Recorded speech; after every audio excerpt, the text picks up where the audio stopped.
बहावलनगर से जमील सैदी की रिपोर्ट। वज़ीर आला पंजाब मरियम नवाज शरीफ की अहकामात की रोशनी में नूरुल अमीन मेकल additional chief secretary home director civil defence Zameer Hussain की हिदायत और जुल्फ़कार अहमद भोन deputy commissioner controller civil defence के अहकामात की रोशनी में महकमे सिविल डिफेंस ने माह मार्च 2025 में गैर कानूनी गैस रिफिलिंग करने वालों और गैर कानूनी आयल एजेंसियों के खिलाफ जिला बहावलनगर के मुख्तलिफ पुलिस स्टेशन में 44 FIR का इंतराज करवाया।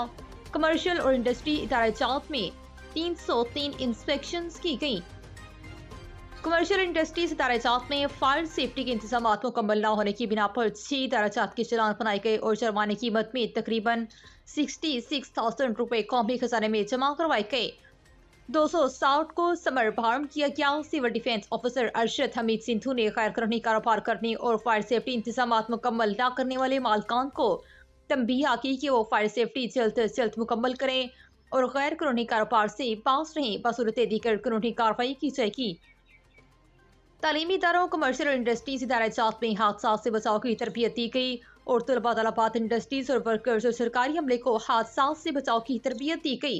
उन्होंने मजीद बताया कि फायर सेफ्टी आगाही के सिलसिले में सेमिनार्स और वर्कशॉप का इनेकाद किया गया और सिविल डिफेंस ऑफिस बहावलनगर की जानिब से अवाम में आग से बचाव की आगाही के लिए पम्फलेट्स और इलेक्ट्रिसिटी तकसीम किए गए।